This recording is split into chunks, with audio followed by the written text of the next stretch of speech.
வாழ்க வையகம், வாழ்க வையகம், வாழ்க வளமுடன்.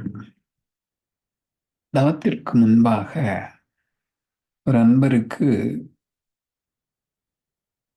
தன்னம்பிக்கை சம்பந்தமாக, அது விஷயமாக வழிகாட்டுதல் கொடுக்கும் ஒரு வாய்ப்பு கிட்டியது. பக்த பிரகலாதனை எடுத்துக்கிட்டோம் அப்படின்னா, அவனோட அப்பா டேய், நீ வணங்கும் இறைவன் எங்கிருக்கிறான்? அவன் எங்கும் இருக்கிறான்.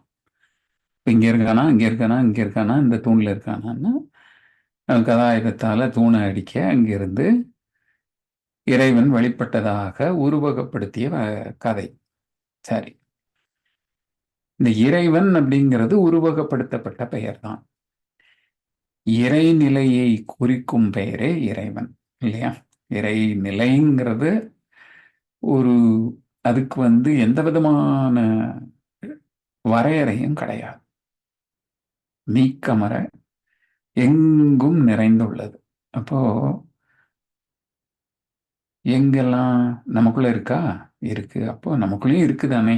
இப்ப எங்கும் இருக்குன்னா அப்ப நமக்குள்ளேயும் இருக்கும். நாம அதுக்குள்ளதான் இருக்கோம். இந்த இறைநிலை மிக சக்தி வாய்ந்தது. இந்த பிரம்ம ஞான தத்துவ விளக்கம் பெற்றவர்களுக்கு இது ரொம்ப சுலபமாகவே புரிந்துவிடும். இறைநிலையே பரிணாமத்தில் மனிதனாகவும் வந்துள்ளது, பரிணமித்துள்ளது அப்படிங்கிறது ரொம்ப சுலபம். அப்போ நாமும் இறைநிலையின் அம்சமே. அங்கம்னு சொல்றதை விட அம்சமே, அதுதான் சரியான வார்த்தை, இல்லையா? சாமியம் அதுதான், இல்லையா? பரிணாமத்துல ஒன்றுதான் வளர்ந்து, வளர்ந்துன்னு சொல்வதை விட பரிணமித்து இன்னொன்றாக மாறியது. இது தன்னிருக்க சூழ்ந்தழுத்தும் ஆற்றலின் காரணத்தினால தன் இருப்பு மடிப்பு விழுந்து நொறுங்கி சிறு துகள்களாகிவிட்டது. அத மகான் பரமாணுன்னு சொல்லுவார். இந்த பரமாணு தான் எல்லாத்துக்கும் அடிப்படை, இல்லையா? அது நமக்குள்ளும் இருக்கின்றது. எப்படி விண் என்ற உயிராற்றலாகவும் நமக்குள்ளே ஓடிட்டு இருக்குதுன்னு நம்ம படிச்சிருக்கோம். அதுவே அறிவாகவும் இயங்கிக் கொண்டிருக்கின்றது அப்படிங்கிறதையும் படிச்சிருக்கிறோம். ஆக நாம் இறைநிலையின் அம்சம் என்கிற அடிப்படை புரிஞ்சாச்சுன்னா அதுக்கப்புறம் நம்மால் சாதிக்க இயலும். நாம் நினைச்சாலே இறைவன் எங்க இருக்கிறான்? நமக்குள்ளதானே இருக்கிறான். அப்போ இறைநிலையும் நாம் நினைத்தாலே இறைநிலையும் நினைத்ததாகவே அர்த்தமாயிடுதா? இந்த a plus b the whole square is equal to a square plus b square minus 2ab இந்த தியரம் சொல்றோம் இல்லையா? அதுதான் சாமியம்னு சொல்றது. அதுதான் இதுவாக இருந்தால் இது அப்படின்னு சாமியத்துக்கு கொண்டு வரும். ஆக நாம் நினைத்தாலே இறைநிலையும் நினைத்ததாகத்தான். இப்ப நம்மால முடியும் அப்படிங்கிறது, இப்ப இறைநிலைக்கு எதெல்லாம் சாத்தியமோ அது எல்லாமே நமக்கும் சாத்தியம் தானே. சரி, நமது மூளையில அதனுடைய கெப்பாசிட்டியில 100% கெப்பாசிட்டி இருக்குன்னா அதுல 3க்கும் குறைவான பகுதியவே அதிகபட்சம் நம்மால பயன்படுத்த இயலும். நம்மெல்லாம் சாதாரணமான ஆட்கள் 1லேருந்து 2க்குள்ள தான் உபயோகப்படுத்துவோம். இந்த மூளை நல்ல முறையில தூண்டிவிட்டு மூளை செல்கள் நல்ல முறையில செயல்பட்டால் எல்லாவற்றிலையும் நாமும் ஜொலிக்க முடியும், நம்மாலும் இயலும். சரிதானே? இதுதானே அடிப்படை சாமியம். ஆக நம்மாலும் இயலும் அப்படின்னு எல்லாவற்றையும் நேர்மறையாகவே சிந்திக்க நாம் கற்றுக்கொள்ள வேண்டும். அதை செயலுக்கு கொண்டு வரணும். மகான் அறிவாட்சி தரம்னு சொல்லுவாங்க, இல்லையா? அதுக்குள்ள கொண்டு வரணும். அதற்குத்தான் இந்த பயிற்சி முறைகள், உடற்பயிற்சி, காயகல்பம், தவம், தற்சோதனை, இவ்வளவும் இதையெல்லாம் பின்பற்றும் பாக்கியம் இந்த மனித பிறவியிலே நமக்கு கிடைத்துள்ளது. மகான் அதை வழங்கியுள்ளார்கள் கொடையாக. பயன்படுத்தி நாமும் வாழ்விலே உய்வோம் என்று வாழ்க்கை. ஐயா.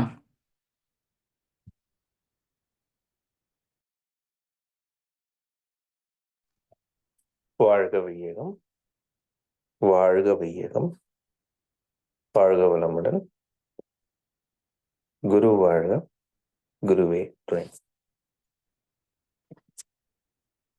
இன்று நமக்காக அருமையான 9 மைய தவம் நடத்திய அருள்நெறி சிவசங்கரி அம்மா அவர்களை வாழ்த்துவோம். அருள்நெறி சிவசங்கரி அம்மா அவர்கள் வாழ்க வளமுடன். அவர்களின் அன்பு குடும்பம் வாழ்க வளமுடன். அவர்களின் உடல்நலம், பொருள் வளம், மனவளம் மற்றும் ஆன்மீக தொண்டு வாழ்க வளமுடன், வாழ்க வளமுடன், வாழ்க வளமுடன்.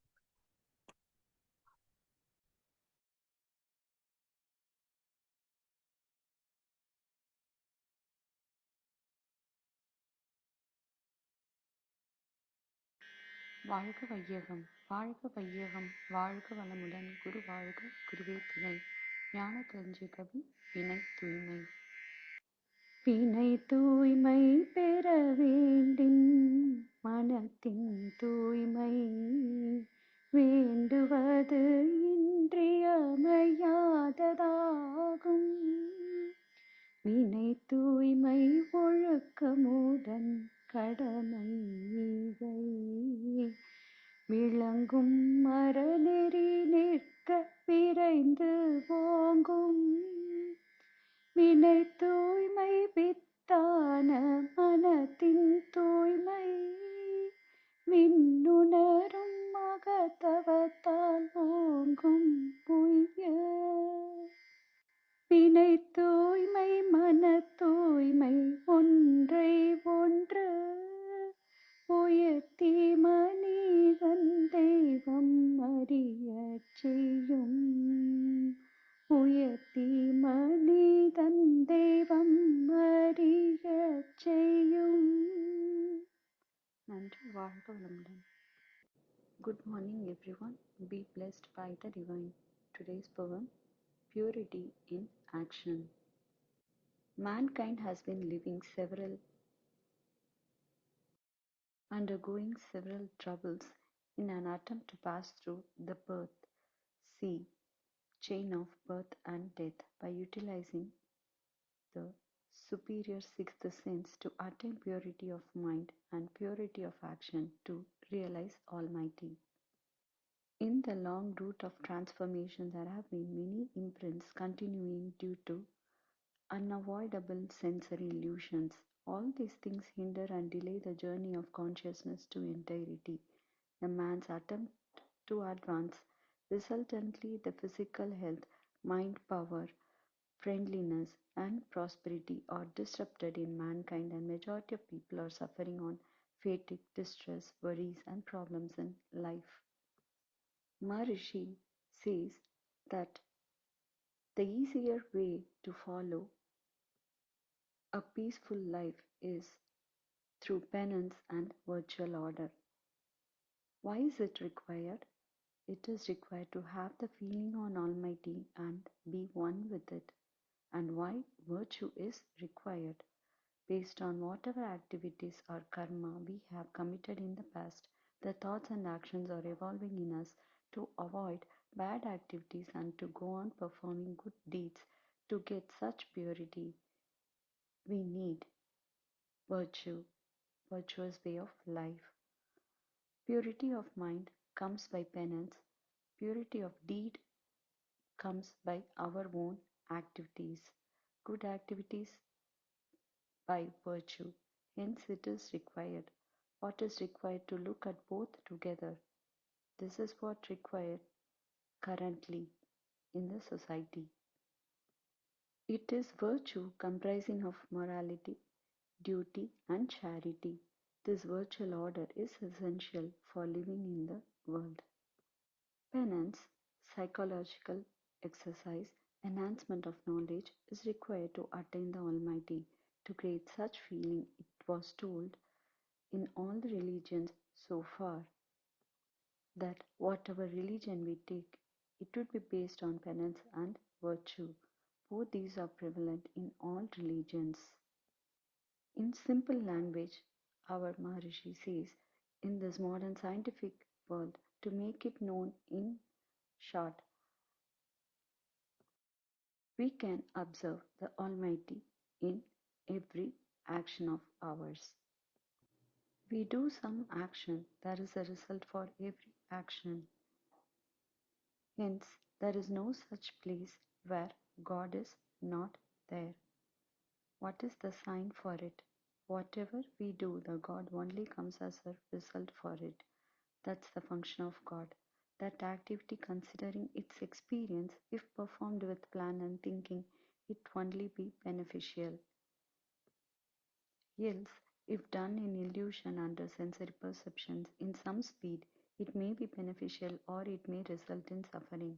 If pleasure is needed, peace is needed, then should have both divine feeling and virtual order.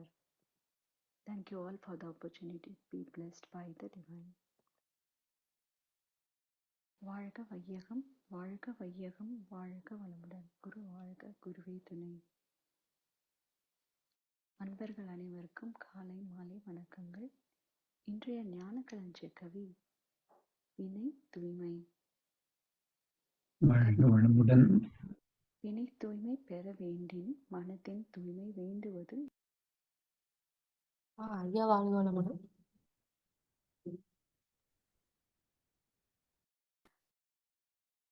தன் கடமை ஈகை விளங்கும் அறநெறி நிற்க விரைந்து ஓங்கும். வினை தூய்மை வித்தான மனத்தின் தூய்மை பின்னுணரும் அகத்தவத்தால் ஓங்கும் உய்ய. வினை தூய்மை மன தூய்மை ஒன்றை ஒன்று உயர்த்தி மனிதன் தெய்வம் அறிய செய்யும். அதாவது வினை தூய்மையும் மனம் தூய்மையும் ஒன்றை ஒன்று சம்பந்தப்பட்டது.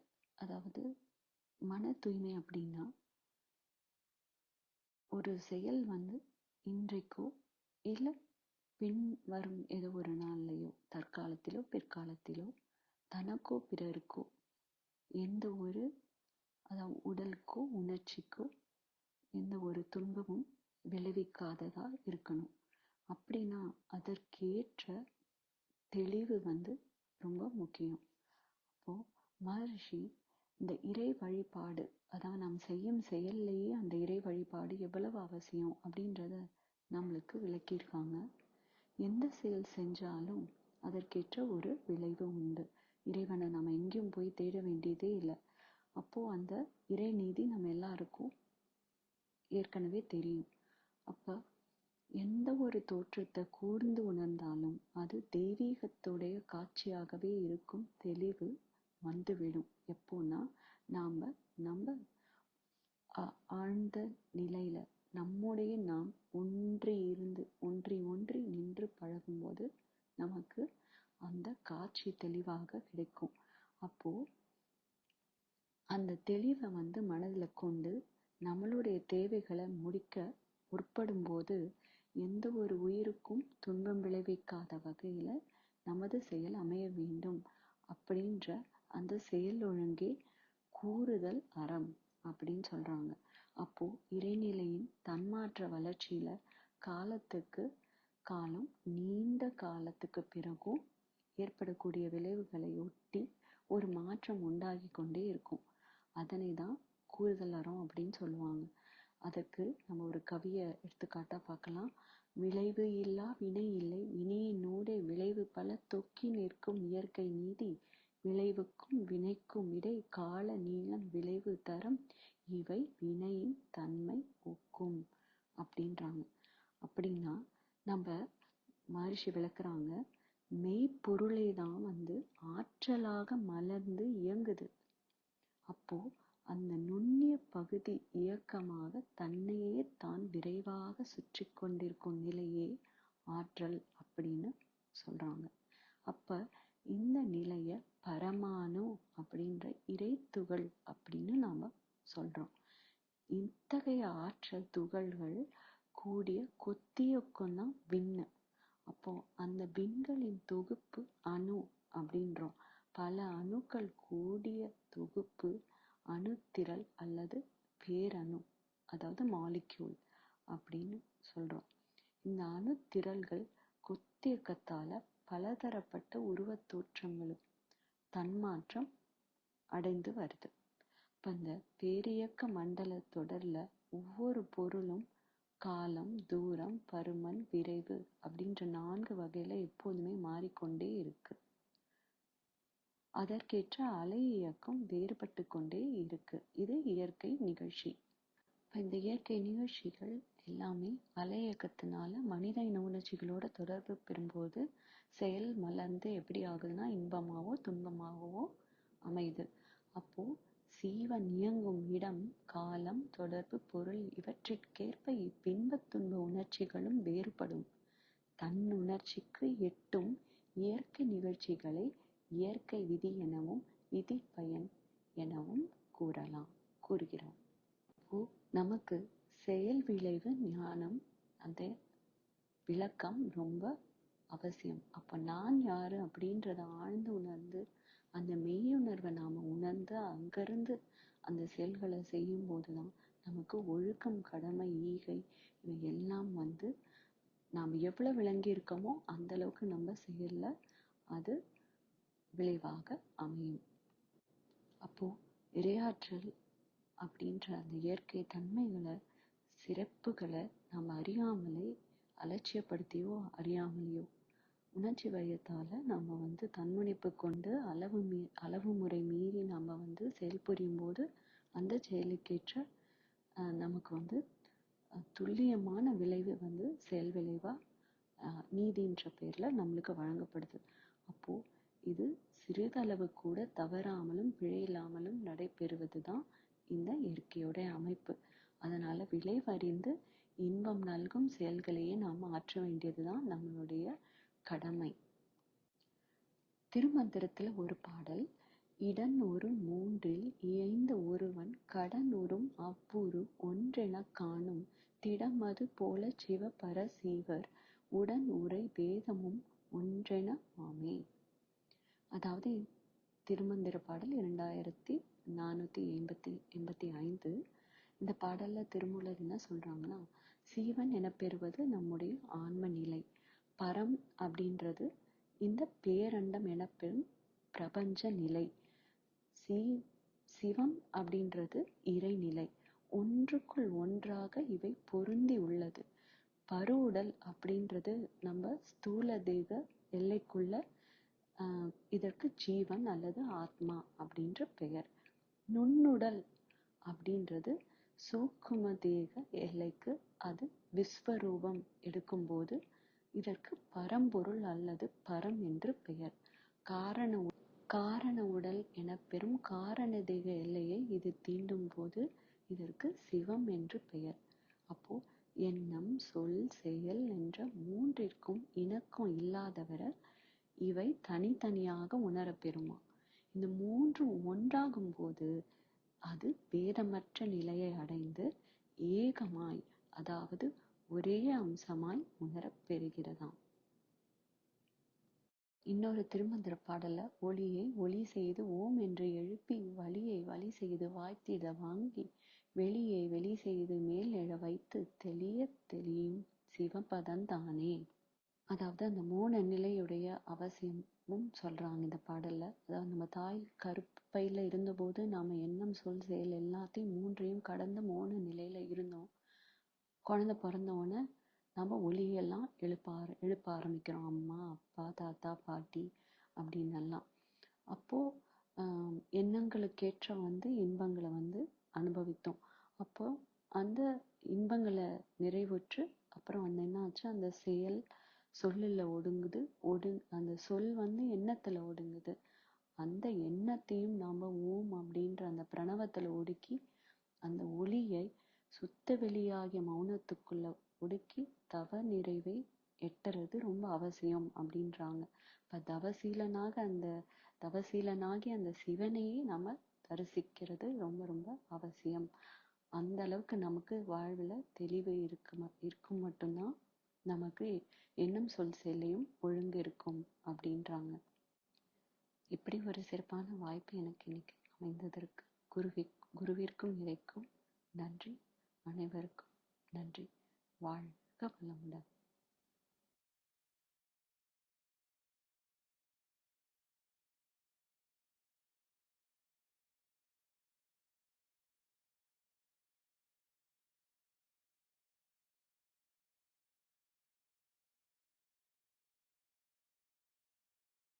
ஐயா வாழ்க வளமுடன். கவி விளக்கம் முடிஞ்சுச்சுங்க ஐயா. வாழ்க வளமுடன். இன்றைய ஞான களஞ்சிய கவிக்கு தமிழில், ஆங்கிலத்தில் இசை வடிவம் அனைத்தும் வழங்கிய ஞானாசிரியர் அருள்நிதி சங்கரி செந்திலம்மா அவர்களும் அவர்களது அன்பு குடும்பத்தினரும் அருட்பெயர் ஆற்றல் கருணையினாலே உடல்நலம், நீளாயுள், நிறை செல்வம், உயர் புகழ், மெய்ஞானம் ஓங்கி வாழ்க வளமுடன், வாழ்க வளமுடன், வாழ்க வளமுடன். பாடல்கள் பாடி நிறைவு செய்யும் தருணம் இது.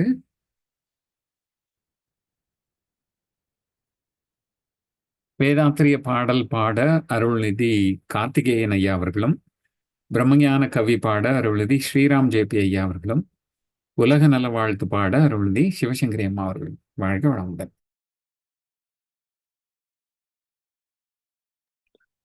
வாழ்க வையகம், வாழ்க வையகம், வாழ்க வளமுடன். வேதாத்திரிய பாடல். போரில்லா நல்லுலகம், பொருள் துறையில் சமநீதி, நேர்மையான நீதிமுறை, நிலவுலகு கோராட்சி, சீர் செய்த பண்பாடு சிந்தனையோர் வழிவாழ்வு, சிறப்புணர்ந்த பெண்மதிப்பு, தெய்வ நீதி வழிவாழ்தல், தேர் திருவிழா தவிர்த்தல், சிறுவர்கட்கே விளையாட்டு, செயல் விளைவு உணர்கல்வி, சீர்காந்த நிலை விளக்கம், பார் முழுதும் உணவு நீர் பொதுவாக்கல், பல மதங்கள் பல கடவுள் பழக்கம் ஒழித்து உண்மை ஒன்றை தேர்ந்திடுதல். வாழ்க வளம்.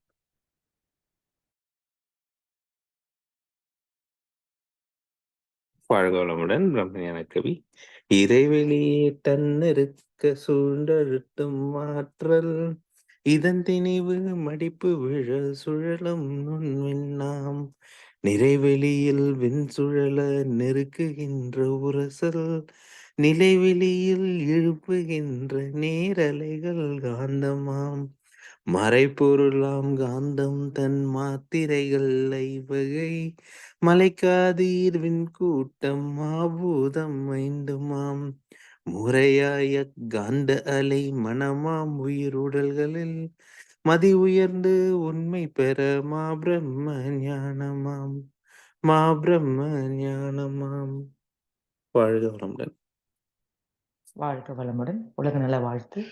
உலகமெல்லாம் பருவமழை ஒத்தபடி பெய்யட்டும், உழவரெல்லாம் தானியத்தை உவப்புடனே பெருக்கட்டும், பல தொழில்கள் புரிகின்ற பாட்டாளி உயரட்டும், பகுத்துணர்வில் தொகுத்துணர்வு பண்பாட்டை உயர்த்தட்டும், கலகங்கள் போட்டி பகை கடந்தாட்சி நடக்கட்டும், கல்லாமை கடன் வறுமை களங்கங்கள் மறையட்டும், நல வாழ்வை அளிக்கும் மெய் ஞான ஒளி வீசட்டும், நம் கடமை அறவாழ்வின் நாட்டத்தே சிறக்கட்டும். வாழ்க வையகம், வாழ்க வையகம், வாழ்க வளமுடன். வாழ்க வளமுடன். இன்றைய தவத்தில் கலந்து கொண்ட அன்பர்கள், தவத்தை வழிநடத்தியோர், நற்சிந்தனை வழங்கியோர், பாடல்கள் பாடியோர் அனைவரும் வாழ்க வளமுடன். அவர்களின் குடும்பம், அவர்களின் உடல் நலம், பொருள் மகள் தொண்டு, ஆன்மீக தொண்டு வாழ்க வளமுடன், வாழ்க வளமுடன், வாழ்க வளமுடன். இத்துடன் இன்றைய காலை தவம் நிகழ்வு மகிழ்வோடும் நிகழ்வோடும் இனிதே நிறைவு பெறுகின்றது. இறை அருளும் குரு அருளும் நம் அனைவரையும் எப்பொழுதும் சூழ்ந்து இருந்து நம்மை இந்த இறைநிலை உணர்பயணத்திலே சிறந்த முறையிலே வழிநடத்தட்டும் என அனைவரையும் வாழ்த்தி வணங்கி நன்றி கூறி அமைகிறோம். வாழ்க வையகம், வாழ்க வையகம், வாழ்க வளமுடன்.